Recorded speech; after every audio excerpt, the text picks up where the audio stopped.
Good morning of are you my student। Question number 2 है कि शारीरिक रूप से निशक्त दुर्लभ क्षीण विकलांग बालक से आप क्या समझते हैं। इनकी शिक्षा हेतु आप क्या विशिष्ट व्यवस्था करेंगे। अथवा है कि निशक्त या विकलांग बालकों की शिक्षा व्यवस्था किस प्रकार की होनी चाहिए। निशक्त या विकलांगों की शिक्षा के उद्देश्य लिखिए। और शारीरिक बाधित बालक की समस्याएं क्या है। निशक्त या विकलांग बालकों की समस्याएं। बालक अपंग हो, अंधे हों, अंधे अंधे हों, पूर्ण बहरे हों या अपूर्ण बहरे हों, अथवा ये मानसिक रूप से अपंग या विकलांग हो। ऐसे बालकों को विभिन्न प्रकार की समस्याओं का सामना करना ही पड़ता है। यानी जो बालक अंधा है या बहरा है, अपंग है, तो उसको सामना करना पड़ता है समस्याओं का। ऐसे बालकों को इन समस्याओं की विशेष ध्यान देने की आवश्यकता होती है। शारीरिक दोषों के परिणाम स्वरूप बालक को हर क्षेत्र में समायोजन संबंधी कई प्रकार की समस्याओं का सामना करना पड़ता है। ऐसे अपंग बालकों में संवेगात्मक परिपक्वता नहीं आती। इन बालकों में हीन भावनाएं उत्पन्न हो जाती हैं और ये अधिकार क्रियाओं में भाग नहीं लेते। इन्हें अपनी इच्छाओं को दबाना पड़ता है। यानी जो विकलांग होता है उसे अपनी इच्छाओं को दबाना पड़ता है। इनके मन में यह बात भी घर कर जाती है कि यह अन्य लोग भी उन्हें तुच्छ मानते हैं। इस प्रकार के विचारों के परिणाम स्वरूप इनका संवेगात्मक संतुलन स्थिर नहीं होने के कारण ये स्वयं को अन्य बालकों में समायोजित नहीं कर पाते हैं। अतः विकलांगों या अपंगों के समायोजन से संबंधित समस्याओं पर शिक्षकों को सहानुभूति पूर्वक विचार करना चाहिए। यानी हमें जो शिक्षक होते हैं उन्हें विचार करना चाहिए कि जो विकलांग बच्चे हैं उन्हें सहानुभूति देना चाहिए। कक्षा में शारीरिक रूप से अपंग बालकों को बैठने की समस्या का सामना करना पड़ता है। ऐसे बालकों को कक्षा में बिठाने के लिए विशेष प्रकार की कुर्सी मेज की व्यवस्था की जानी चाहिए ताकि कक्षा में कार्य करते समय उन्हें किसी प्रकार की कोई असुविधा न हो।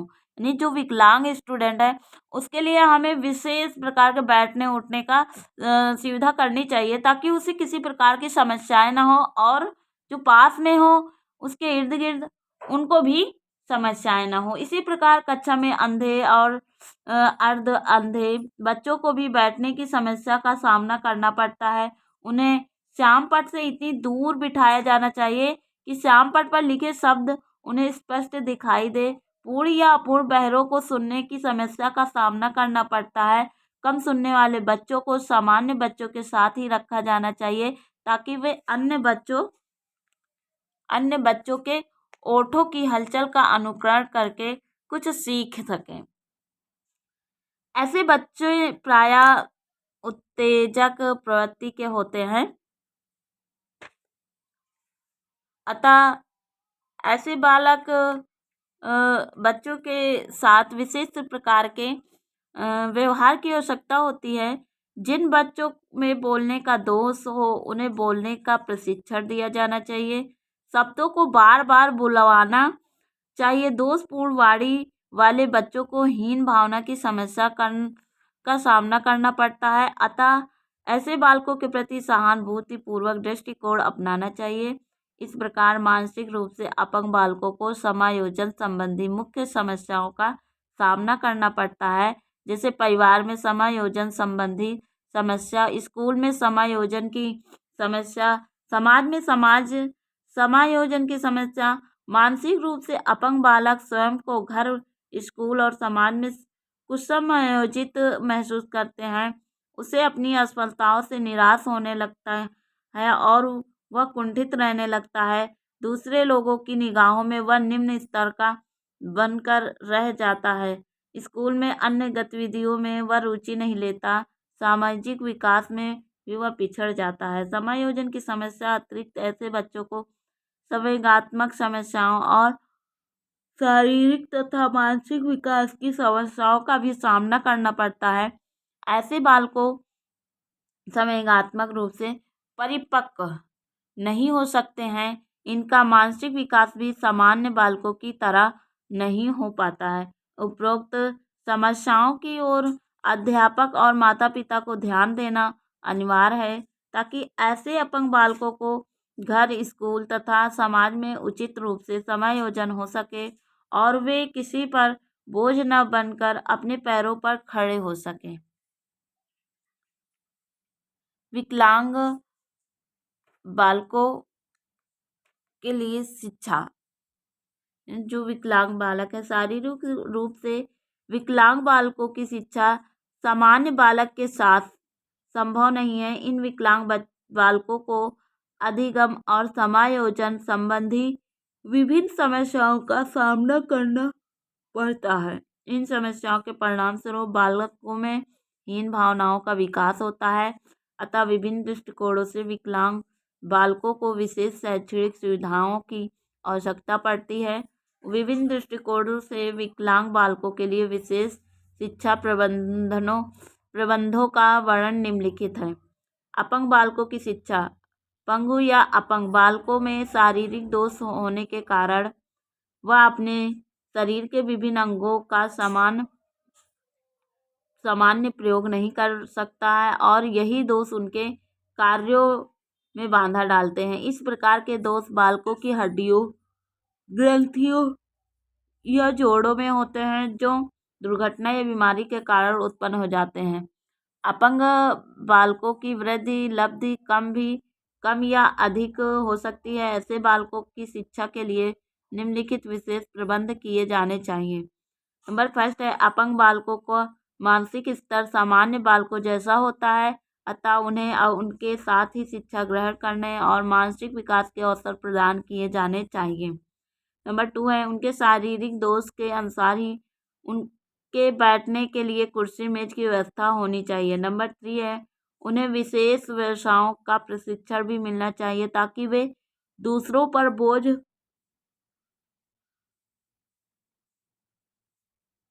न बन सके। उनके शारीरिक दोष का ध्यान रखा जाना चाहिए। नंबर 4 है, विकलांग बच्चों को विकल अंगों के डॉक्टरों के पास भेजना चाहिए, ताकि विकल अंगों के ऑपरेशन द्वारा ठीक होने के अवसरों का लाभ उठाया जा सके। इनके लिए कृत्रिम अंगों की व्यवस्था होनी चाहिए। इस कार्य के लिए विकलांग बालकों के माता पिता को शिक्षित करना अति आवश्यक है। नंबर 5 है, विकलांग बच्चों को अपनी त्रुटि के बारे में दृष्टिकोण बदलने की शिक्षा देनी चाहिए और दूसरे समान लोगों के साथ संपर्क बढ़ाने के लिए प्रोत्साहित करना चाहिए।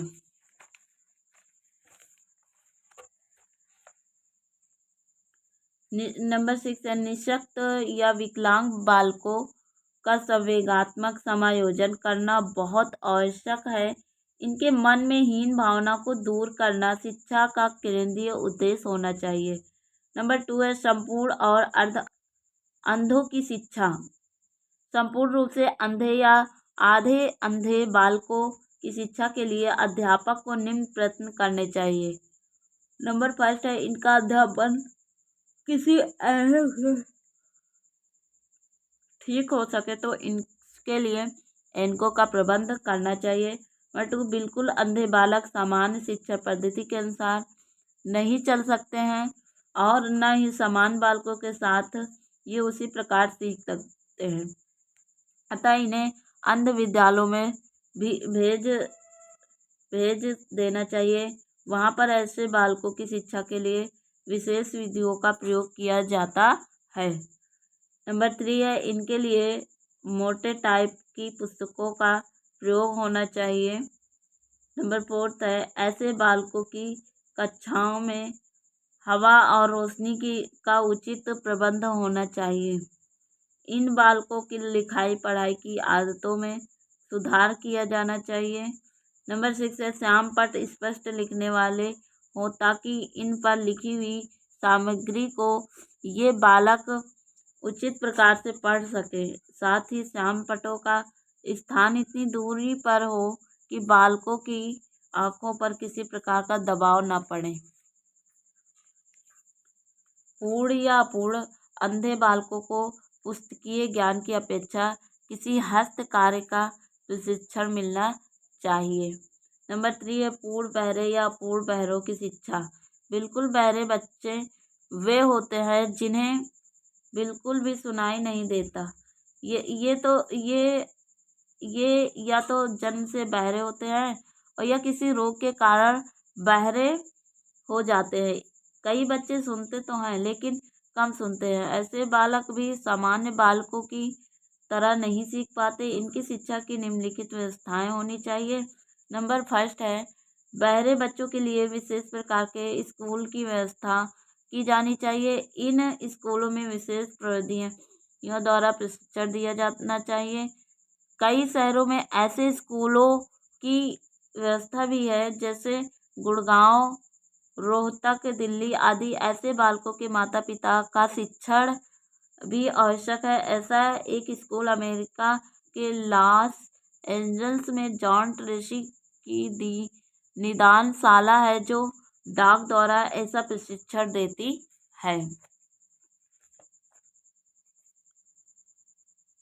नंबर 2 है कम बहरे बच्चों के लिए अलग स्कूलों की व्यवस्था नहीं होनी चाहिए क्योंकि ऐसी बालक अध्यापकों के ओठों से बहुत बहुत कुछ जान सकते हैं तथा सीख सकते हैं। नंबर 3 ऐसे बालकों और अध्यापकों में अच्छे संबंध स्थापित होने चाहिए ताकि उनके समायोजन के लिए अध्यापक व्यक्तिगत ध्यान दे सके। यानी अध्यापक को हमें ऐसे बच्चों को ज़्यादा अधिक ध्यान देने की आवश्यकता होती है।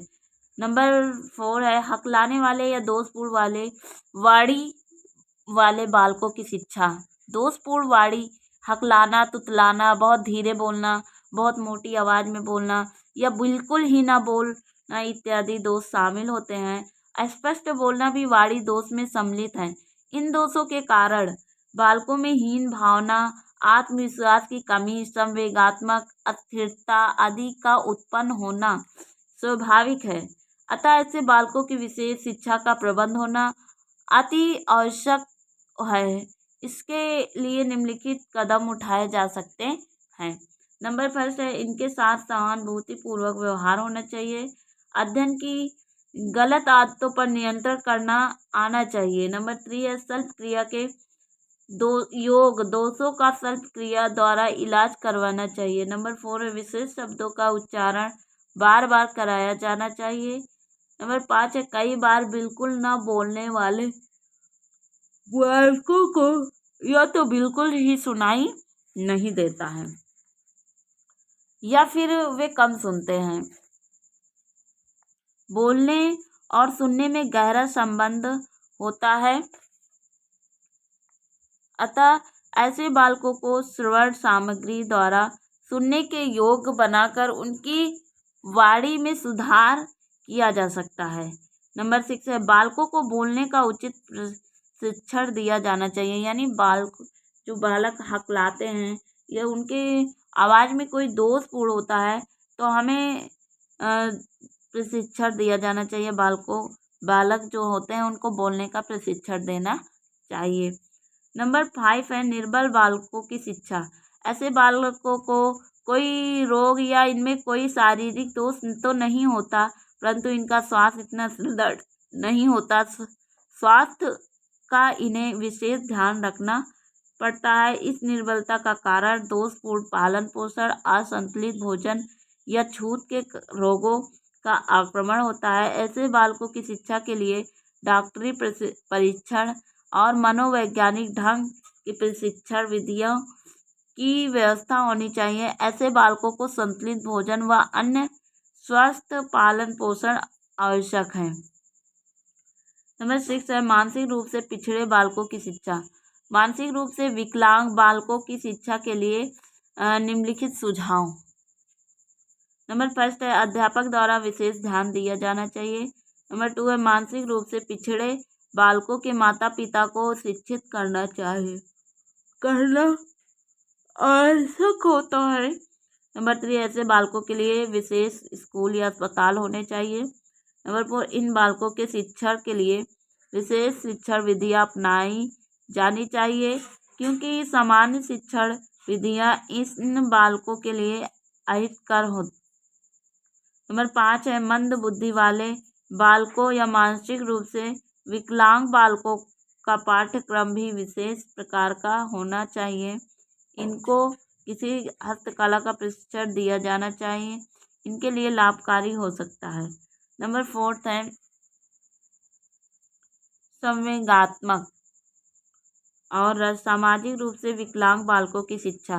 संवेगात्मक और सामाजिक रूप से विकलांग बालकों की शिक्षा और उपचार के लिए निम्नलिखित सुझाव दिए गए हैं। नंबर 1 है इन बालकों के परिवार के वातावरण से सुधार करना चाहिए। नंबर 2 है स्कूल के वातावरण में सुधार करना आवश्यक है। नंबर 3 है सामाजिक वातावरण में सुधार करना आवश्यक है। नंबर 4 है इन बालकों के उपचार के लिए मनोवैज्ञानिक विधियों का प्रयोग किया जाए। नंबर 5 है इनका उपचार मानसिक चिकित्सा द्वारा होना चाहिए ताकि इनका मानसिक तनाव और द्वंद्व दूर हो सके। इन चिकित्सा यानी डॉक्टर से हमें चेकअप कराना चाहिए।